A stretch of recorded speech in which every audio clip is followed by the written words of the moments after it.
আসসালামু আলাইকুম ইয়া রাহমাতুল্লাহি ওয়া বারাকাতুহু। আমি এই সমস্ত বিশ্ববাসীকে সামনে রেখে আজকে আরেকটি আলাপ নিয়ে আসলাম। সে আলোচনাটি হলো যে পুলসিরাত বিষয়টা কি। যে আমরা কেউ বুঝি কেউ না বুঝি, কমপক্ষে পুলসিরাত নিয়ে আমরা আলোচনা করি এবং বলি যে পুলসিরাত পার হইতে হবে।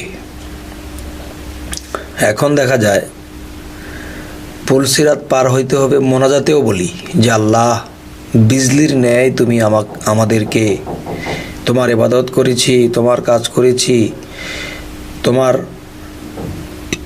সাধনা করেছি, তো হে আল্লাহ তুমি আমাদেরকে বিজলির ন্যায় পুলসিরাত পার করিয়ে দিও।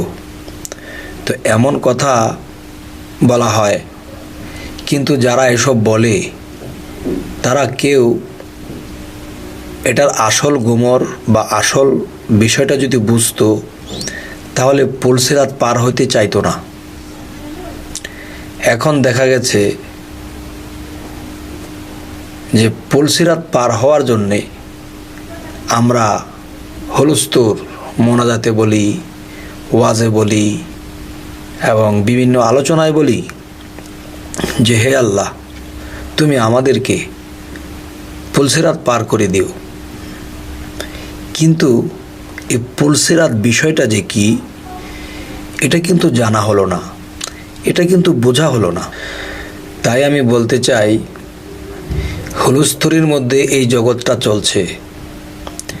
যে একবার যদি কেউ পুলসিরাতের বেদান্ত জানতো তাহলে কেউ অন্ততপক্ষে পুলসিরাত পার হওয়ার কথাটা বলতো না। কি বলতো? যে হে আল্লাহ, চাই না দোজখ, চাই না বেহেশত, চাই না সুখ শান্তি, তুমি পুলসিরাত পার করে দেবে, নাকি আমাকে দোজখে দেবে, না আমাকে জাহান্নামে দেবে। হে আল্লাহ, আমি তোমাকে ভালোবাসি, তুমি সর্বক্ষমতার অধিকারী, তুমি সর্ববিষয়ে সর্বশক্তিমান, আমি তোমাকেই ভালোবাসি, আমি তোমাকে পেলে আমার আর কিছু চাওয়ার নেই, আমার আর কিছু পাওয়ার নাই। তাহলে তখন দেখা যায় আমি যখন আল্লাহর কাছে পুলসিরাত পার হইতে চাইলাম, তখন আল্লাহর ইচ্ছা হলে আমাকে পুলসিরাত পার করবে, আর না হয় না করবে। তাহলে এটা আমার কাঁধে নিয়ে নিলাম যে আল্লাহ আমাকে পুলসিরাত পার করবে, এই আশায় বসে আছি। কিন্তু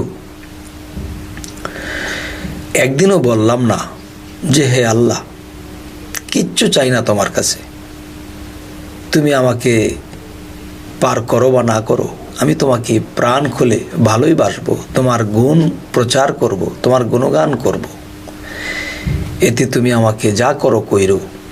আমার দরকার নাই বেহেশত, দরকার নাই আমার পুলসিরাত, কিচ্ছু দরকার নাই গো মাওলা, তোমাকে যদি পাই আমার আর কিচ্ছু চাওয়ার নাই। তো এই কথাগুলো যে বলা হচ্ছে যে মানুষ পুলসিরাতের কথা বলে এর বেদান্ত না জেনেই চায়। তাই আজকে একটি আলোচনার মাধ্যমে আমি যা বলতে চাইতেছি পুলসিরাত সম্পর্কে। তো পুলসিরাতের হেডলাইনটি আপনাদেরকে শোনাবো, এরপরে আমি পুলসিরাত সম্বন্ধে একটি আলোচনা করতেছি ইনশাল্লাহ। পুলসিরাত কি? পুলসিরাত পার হইলে কোথায় এবং পার না হইলে কোথায় যেতে হবে, এই নিয়ে কিছু তত্ত্ব আলোচনা করিব ইনশাআল্লাহ। পুলসিরাত কি? পুলসিরাত হলো নতুন করে প্রাণ সঞ্চার হবে সেই রাস্তা, এবং সেই রাস্তাটি হবে 17,999টি ধরনের প্রাণী জন্ম হইবার রাস্তা। এই পুলসিরাতের মধ্য দিয়ে এমন রাস্তাও আছে যেই রাস্তাটি সৃষ্টি হইয়া আছে, সেই রাস্তাটি দিয়ে শুধু মানুষই পার হবে। যেমন মানুষ পার হইয়া যেই ভূমি বা যেই মরুভূমিতে আসিবে সেইখানে 17,999টি মাকলুকাত ও আসিবে। আবার বলছি, যেই মরুভূমিতে আসিবে সেইখানে 17,999টি মাকলুকাত ও আসিবে, কিন্তু 18,000 মাকলুকাতের মাঝে 17,999টি মাকলুকাত আসিতে প্রাণী অন্য প্রাণীর স্রোত নিয়া। আবার বলছি কথাটি, কিন্তু 18,000 মাকলুকাতের মাঝে 17,999টি মাকলুকাত আসিবে প্রাণী অন্য প্রাণীর স্রোত নিয়া, কিন্তু একমাত্র মানুষ স্রোত যাহারা পাবে তাহারাই শুধু মানুষ রূপে এই ভূমিতে আসিয়া পড়িবে। আর যাহারা মানব স্রোত পাইল বা আর যাহারা মানব স্রোত পাইল না, তাহারাই পুলসিরাত থেকে কাটিয়া পড়িল, যাহাকে হীরার মতো ধার বা আরও বলা হলো চুলের মতো চিকন রাস্তা। আরও বলা হইয়াছে, যাহারা পাপী বান্দা তাহারা ওই ধারালো রাস্তা দিয়ে কাটিয়া পড়িবে, আর যাহারা নেকি বান্দা তাহারা অনেক বড় রাস্তা দেখিতে পাবে, তাহারা বিজলির ন্যায় চলিয়া যাবে। তাহলে সেই রাস্তাগুলি কোথায়, কি রূপে আছে, দুনিয়াতে কি দেখা যায় কি? অবশ্যই অলিয়া উলিয়ারা তাহা দেখিতে পান, এমনকি কামেল মুর্শিদের শিষ্য ভক্তরাও দেখিতে পান। তাহলে তাহারা জগৎবাসীর দেখার উপায় কি? উপায় তো অবশ্যই আছে। এই জন্যই আমি আমার এই বইখানিতে বেশিরভাগই লিখিয়াছি যে মান আরাফা নাফসাহু ফাকাদ আরা রাব্বাহু, অর্থাৎ যে নিজেকে চিনতে পারে সে তার রবকে চিনতে পারে। তাই বলা হইয়া থাকে, নিজেকে নিজে চিনতে গেলে নিজের দেহের মাঝেও পুলসিরাত দেখা যায়। যদি কোনো ব্যক্তি কোনো কামেল মুর্শিদ ধরে এবং নিজকে চিনতে পারে, তিনি একমাত্র পুলসিরাত দেখিতে পারেন এই দুনিয়ায় ইনশাআল্লাহ। আর এই পুলসিরাত হয় একমাত্র জন্ম নেয়ার এবং জন্ম দেয়ার জায়গা, এবং যিনি জন্ম দেন এবং জন্ম নেন তিনি হন পুলসিরাতের বাসিন্দা।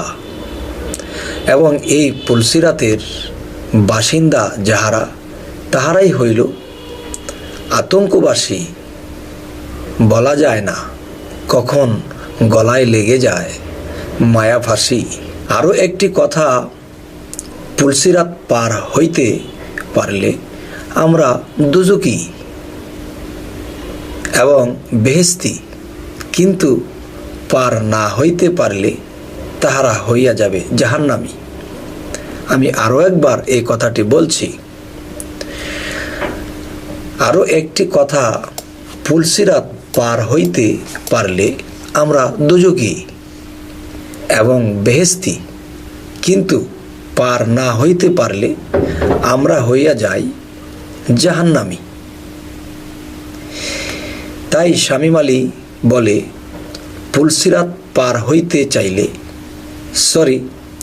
তাই শামীম আলী বলে, পুলসিরাত পার হইতে চাই না, চাই মাওলার হুব্বে দিদার, চাই মুক্তি যাহা পুলসিরাতের চিরমুক্তি, যেখান দিয়ে গেলে আল্লাহর সাথে একাকারে মিশিয়া যাওয়া যায়।